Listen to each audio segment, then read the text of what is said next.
Hello everyone, I welcome you to my YouTube channel. और आज जो है मैं आपको पढ़ाने वाली हूँ एमसीक्यूज़। मैंने ज्योग्राफ़ी क्लास 6 चैप्टर 1 के कम से कम 40 एमसीक्यूज़ लिए हैं और मैंने इसमें सारे जो इम्पोर्टेंट पॉइंट्स मुझे लगे मैंने वो सब कवर करवाया है। So let's start.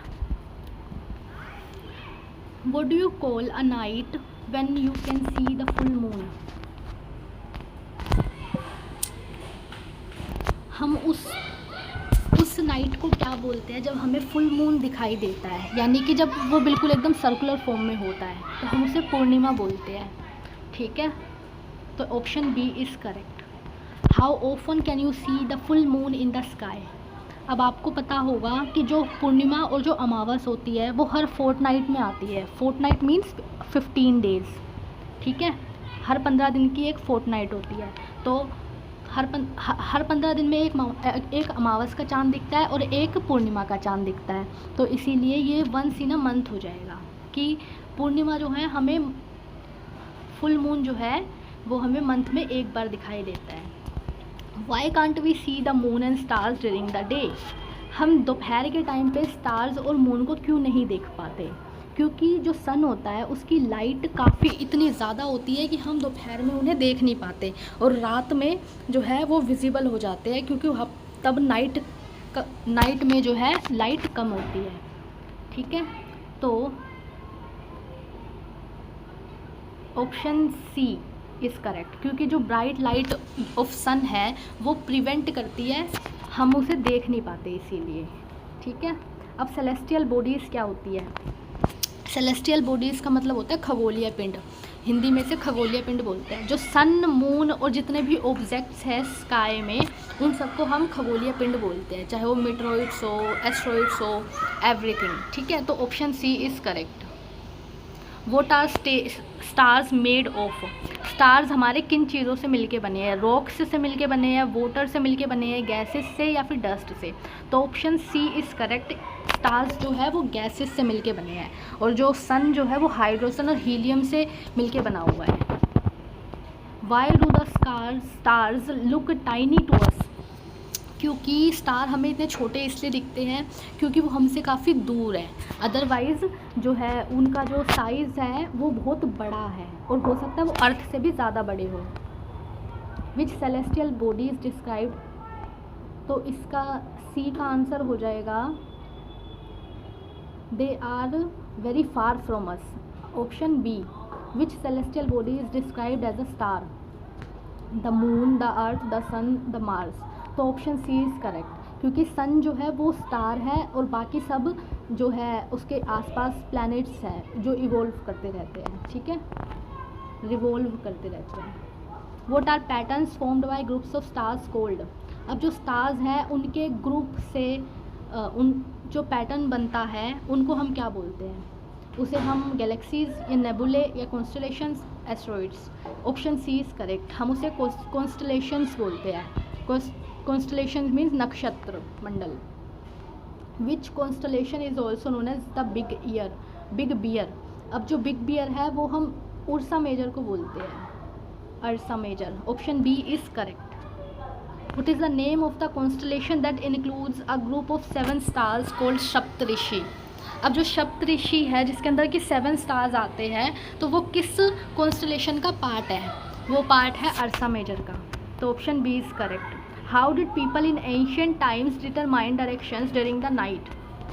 रात के दौरान पुराने समय में लोग जो है डायरेक्शंस को कैसे आइडेंटिफाई करा करते थे?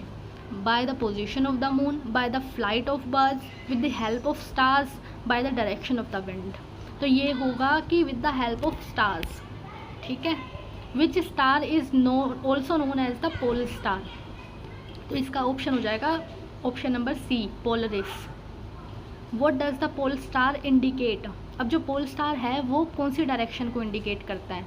वो जो है हमारा नॉर्थ की डायरेक्शन को इंडिकेट करता है। ठीक है, अब जब हम पोल स्टार को देखेंगे तो हम देखेंगे कि 1, 2 3 4 इस तरीके से बना हुआ होगा हमारे 4 स्टार का ग्रुप, और फिर उसके बाद में 2 स्टार्स जो होंगे हमारे वो ऐसे होंगे, यानी कि जब हम इस लाइन को ड्रॉ कर देंगे इमेजिनरी, तो जो इधर स्टार होगा ना इस एरो के सामने, तो वो हमारा नॉर्थ की डायरेक्शन को इंडिकेट करेगा, यानी कि इस स्टार की जो डायरेक्शन होगी वो हमारे नॉर्थ की डायरेक्शन होगी, ठीक है। So how can we locate the position of the star, pole star, using the Saptarishi.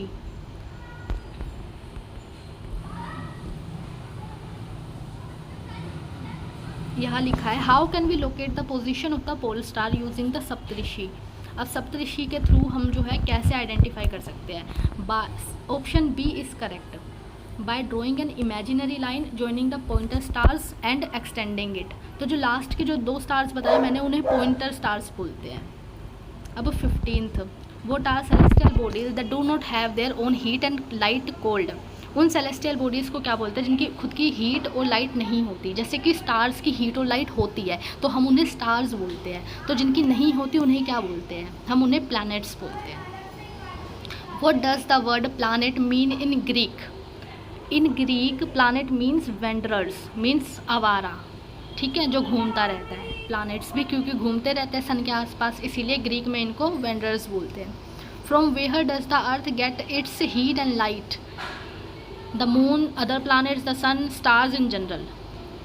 The sun, earth जो है वो हमारा सोलर सिस्टम का पार्ट है, तो सन जो है वो उसके हेड पे आता है, मतलब सन के आसपास सारे प्लैनेट्स जो है वो रिवॉल्व करते रहते हैं, ठीक है। तो हर प्लैनेट की जो एनर्जी और हीट और लाइट का जो सोर्स है वो सन ही है, ठीक है। यानी कि जो हमारी जो एनर्जी है ना, हम चाहे फूड से लेते हैं या फिर कैसे भी, तो उन सबका सोर्स सन है।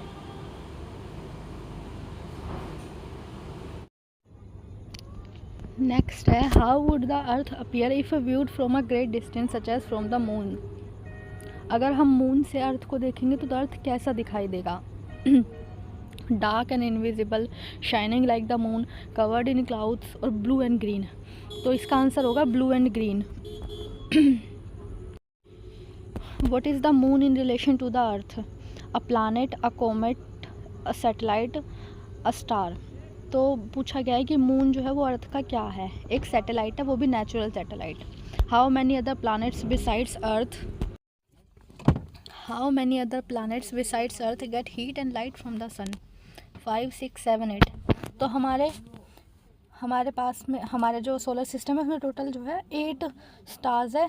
तो पूछा गया अर्थ के अलावा कितनों को हीट और लाइट सन से मिलती है, तो बाकी 7 आ जाएंगे, ठीक है। C answer. What is at the centre of the solar system. तो आपको पता होगा जो सोलर सिस्टम है उसमें जो सन है वो हेड पर है, मतलब सेंटर में है, और बाकी सारे जो प्लैनेट्स है वो उसके आसपास रिवॉल्व करते हैं।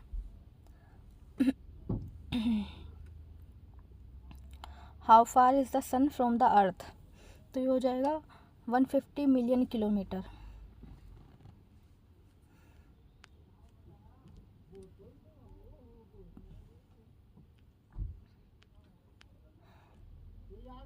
How many planets are in their solar system. Total 8, ठीक है। Which planet is nearest to the sun. तो Mercury, D answer. How long does Mercury take to complete 1 orbit around the sun. तो Mercury जो है वो 88 days लेता है सन के आसपास रिवॉल्व करने में। Which planet is known as earth's twin. Earth का जो ट्विन है उसको वीनस बोलते हैं, क्योंकि ये शेप में बिल्कुल उसी के जैसा है। वो term is used to describe celestial objects like Pluto, Ceres and 2003 UB313।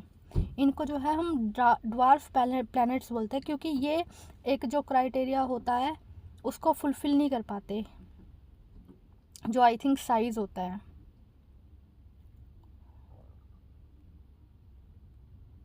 Why is Earth considered a unique planet in the solar system? It has conditions favorable for supporting life. क्योंकि जो solar system है उसमें अर्थ में ही एक ऐसा planet है जिसके अंदर एटमॉस्फेयर और हाइड्रोस्फेयर और लिथोस्फेयर पाया जाता है, तो उसमें लाइफ सपोर्टिंग एलिमेंट्स है। What percentage of earth surface is covered by water. तो 2/3 जो वाटर है वो हमारा जो अर्थ का सरफेस है वो वाटर से घिरा हुआ है, इसीलिए इसको ब्लू प्लैनेट बोलते हैं। Why does earth appear blue from outer space? क्योंकि जो वाटर है वो लाइट को ना रिफ्लेक्ट कर देता है। तो इसका आंसर हो जाएगा बिकॉज ऑफ इट्स एटमोसफियर, क्योंकि सी आंसर हो जाएगा, because its surface is covered by water. What is earth's only natural satellite? तो जो अर्थ की नेचुरल सैटेलाइट है वो मून है और बाकी सारी मैन मेड सैटेलाइट्स हैं। How does the size of the moon compare to the size of the earth? Moon का जो साइज़ है वो अर्थ के कंपैरेटिवली क्या है? तो मून जो है वो 1/3 है अर्थ के साइज़ का। How far is the moon from earth? इसका आंसर हो जाएगा 3,84,400 kilometre. How long does it take for the moon to orbit the earth? जो मून है वो अर्थ के ऑर्बिट में कितना दिन में एक चक्कर लगाता है? तो हो जाएगा 27 days. Why can we only see one side of the moon from the earth? क्योंकि जो इसका आंसर हो जाएगा C, because the moon's rotation period matches is orbit period. क्योंकि जो मून है वो टोटल उतना ही टाइम लेता है एक रोटेशन में भी और एक जो है रिवोल्यूशन में भी। What are the tiny bodies that move around the sun and are found between orbits of Mars and Jupiter? तो जुपिटर और मार्स के बीच में जो टाइनी बॉडीज़ होती है रॉक और डेब्रिस की, उसको हम एस्ट्रॉइड्स बोलते हैं, और इस पूरे बेल्ट को एस्ट्रॉइड्स बेल्ट बोलते हैं। What are meteoroids? मेट्रॉइड्स जो होते हैं वो क्या होते हैं? ये इसका आंसर हो जाएगा B, small pieces of rock that move around the sun. और ये जो मेट्रॉइड्स होते हैं वो एटमॉस्फेयर की एक लेयर होती है वो उसको बोलते हैं मेसोस्फेयर, तो उसमें आके बर्न हो जाते हैं। What happens to meteoroids when they enter the earth's atmosphere? They burn up due to friction with the air. और ये जो है एटमॉस्फेयर की लेयर होती है मेसोस्फेयर, उसमें होता है। What is the milky way galaxy described as in the text? A cluster of millions of stars. Universe है उसमें बहुत सारी गैलेक्सीज़ है और उन्हीं एक गैलेक्सी का पार्ट है मिल्की वे गैलेक्सी। और उस मिल्की वे गैलेक्सी में अनलिमिटेड जो है स्टार्स है, जिसमें सन भी एक स्टार है और सन का एक अपना सोलर सिस्टम है जिसमें 8 प्लैनेट्स हैं और एस्ट्रॉइड्स हैं, मेट्रॉइड्स हैं। तो इसका आंसर हो जाएगा जो मिल्की वे गैलेक्सी है वो cluster of millions of stars है।